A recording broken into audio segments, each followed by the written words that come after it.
What's going on, guys? It's Chris from the Boys Podcast, and I wanted to bring to you guys something special today, and that is a must own item for any Dreamcast collector. And I'm not talking about Power Stone, I'm not talking about Shenmue, I'm not talking about Sonic, I'm not talking about Blue Stinger, I'm not talking about Street Fighter. What I'm talking about is the unofficial Dreamcast Encyclopedia by Chris Gallion.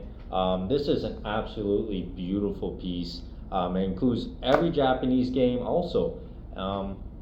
When I started opening this and reading it, it actually gave me Ready Player One vibes, from the introduction to the foreword, to his experience with the Dreamcast. It's an absolutely beautiful encyclopedia. I'm going to read the foreword for you guys before we start looking at some of the pages, because the foreword just reminded me of being a 90s kid and just playing video games with my brothers. And there's a couple things he mentioned with his family that actually happened to my family. So I'm going to read the foreword for you guys quickly, and I just want to give you guys a little sense of how amazing this book is. So here's the foreword. I'm just going to read it quickly. To my mom and dad, when I was 16 when this console came out. So thanks for making sure I stuck in school and didn't stray off and become a weenad.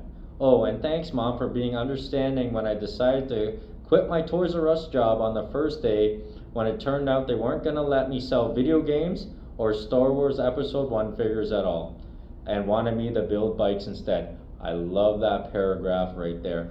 And this is one, the second paragraph reminds me of my family here.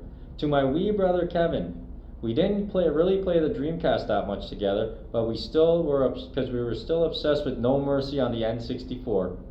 But I'm never not going to dedicate a book to you, because you were such a massive part of my childhood and in shaping my life, that I'll dedicate anything I can to you. Cheers.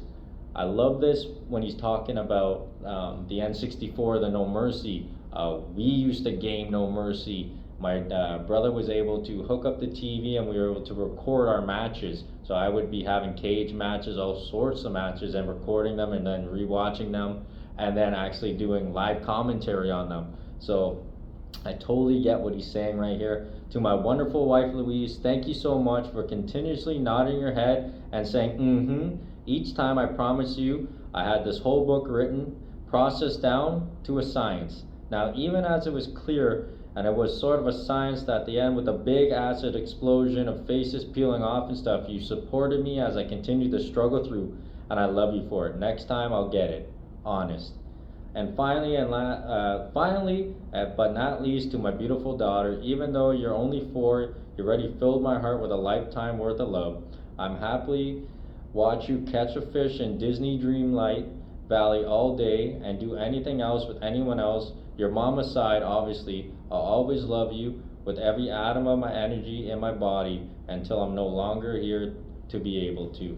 So absolutely beautiful foreword. And if you continue reading into the induction and how he got into his Dreamcast, it just draws you in again and brings you Ready Player One vibes. So let's not wait any longer. Let's jump into some of the pages. As you can see while we're scrolling through, it gives you the history of the Dreamcast. There's the beautiful console we all love. Gives you the hardware, all the details we'd love to know. Then we get into the games.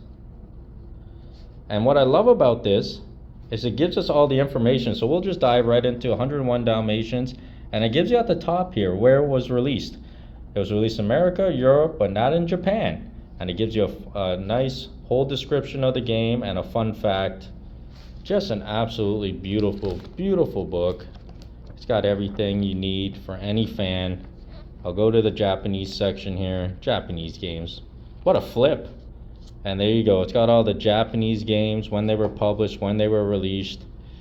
Just an absolutely gorgeous book for any fan out there. I recommend it highly. Alright guys, you had a quick look at the encyclopedia. It's a must-have for any Dreamcast fans out there, so make sure you pick up your copy. I ended up getting this on Amazon for $50 Canadian.